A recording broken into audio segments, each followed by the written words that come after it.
Peace, YouTube. Y'all know who this is, man. EK back in the building. Another day to be great. Let's get it, man.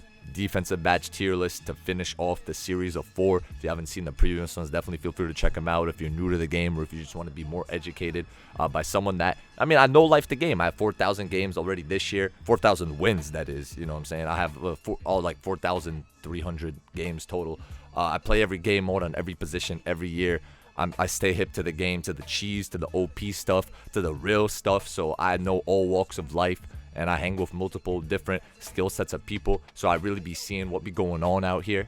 And it's getting ridiculous, to be honest. But I'm here to get y'all right. If you like the video, let's get straight into it, man. So first off, we have Anchor. Now, I love this badge. I'm truly a believer that this is one of the best, if not the best, most impactful badge in the game. It's a combination of Rim Protector from past 2Ks and Intimidator. If you didn't know, it helps intimidate the paint even when you just play a hands-up defense. I know it's only linked to block, but trust me, you can play a hands-up defense. You can not even be there fully, or you can jump. It helps you get way more blocks. It gives you way more takeover of blocks.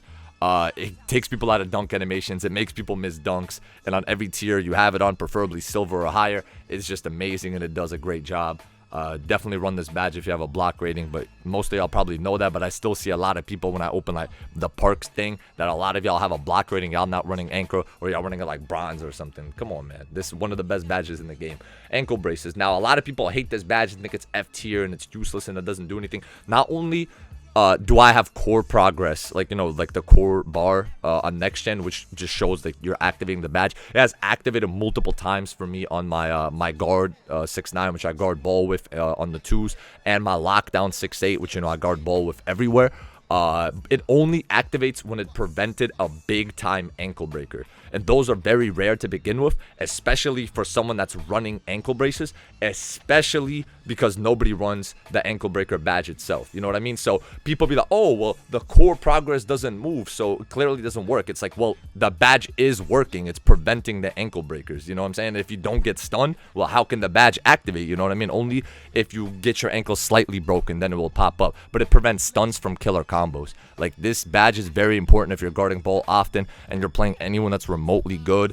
They're most likely going to have killer combos as a guard, and you're going to be getting stunned and like, why is that guy so much quicker than me? Why am I in quicksand? That's why, bro. You got to have ankle braces. Like, I recommend at least on silver. It's also really cheap on every single build. It's tier 1 on every build. Have ankle braces on silver if you guard ball frequently, and the higher the better. Boxout Beast, great badge. Even though there's not a lot of box out fighting in this game because everyone's like just a tall guard or a short center in this game, the person with the higher level of this badge will win the box outs. They'll get the worm animations, the defensive box outs, and even on bronze for a corner defender, it's just such a good badge. It gets a great value. And, you know, for anyone that's a point guard, it's always going to be like a tier 1 badge. So if you guard the corner and you don't have a high rebound rating, it still helps your team rebound tremendously. Brick wall, even though screens in this game are not necessarily very common outside of 5v5, at least, the badge is no fault of that. This badge, even on bronze or silver, already you see an effect. The second it becomes gold, people start getting put on their butt. They're losing most of their stamina from fighting the screen.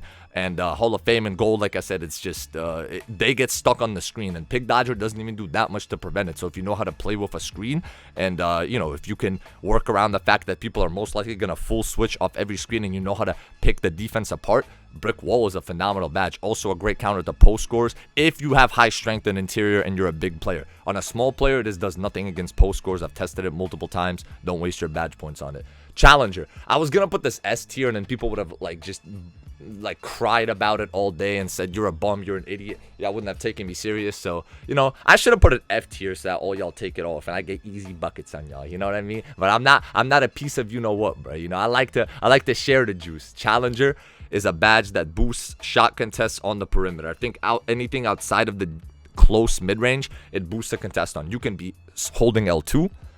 You could be holding your right stick up for hands up. You could be jumping way out of the play, and Challenger will always pop up. And Challenger, you can just see the difference.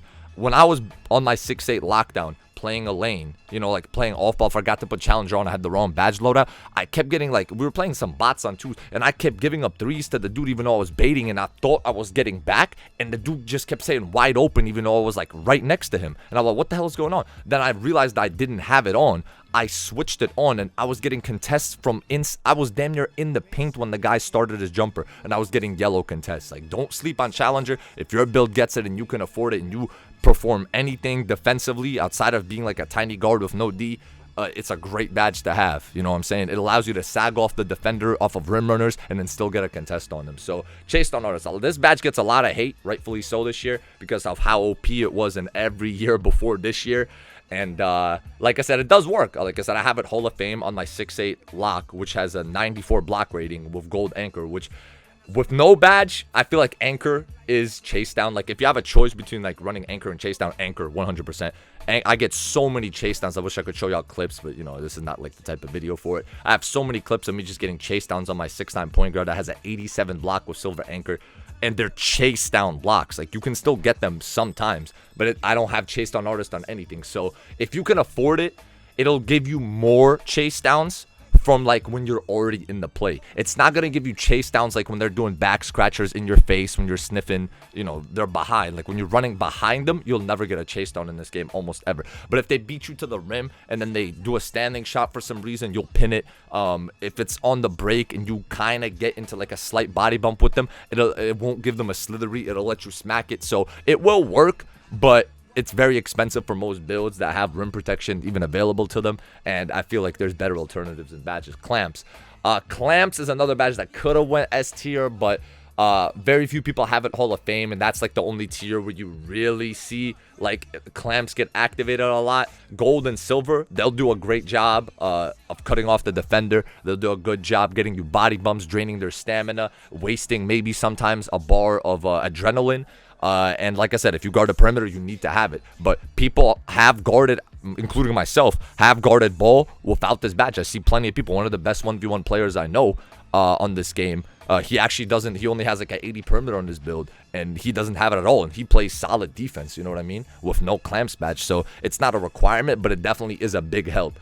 Glove. Now, despite all the nerfs, the steals that happened, despite the fact that you cannot rip a 30 ball control post score with 25 stamina, 25 ball control, no unpluckable.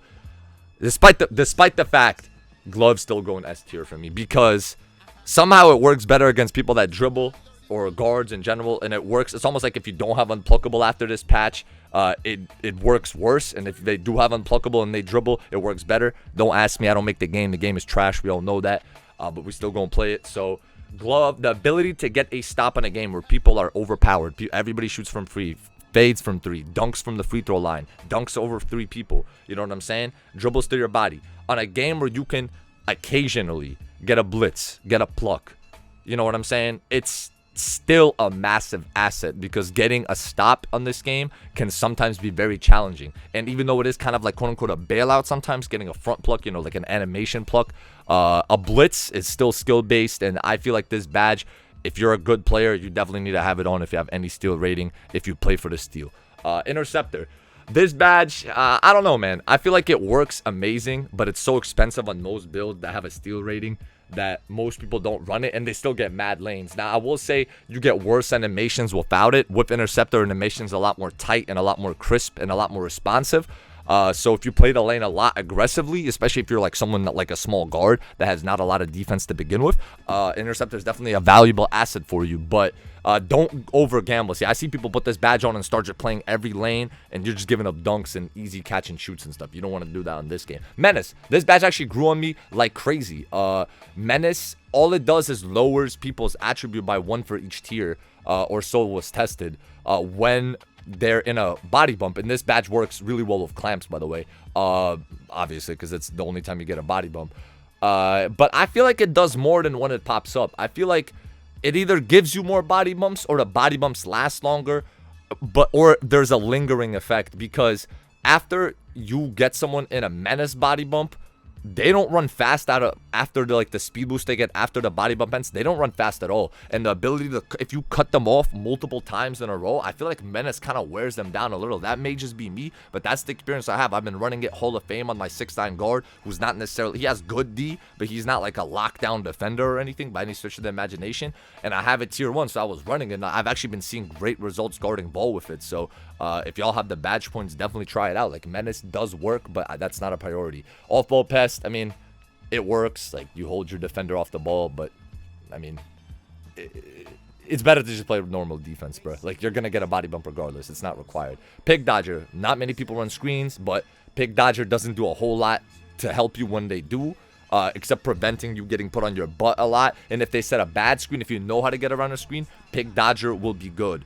Like, it'll give you a better animation. It's like kind of like slithery finisher for defense, if that makes sense. Like, it'll let you slither around the screen. But at the same time, the only game mode you're going to be fighting screens in is Pro-Am, and you got 4 other defenders to help you. If it's 2s or 3s, you can just full switch. If you're like, you should not have a player that's not switchable on the court, because if you do, well, you're going to get, that player has no defense, and you're going to get killed by the screen anyways if you try to fight it. Pogo Stick.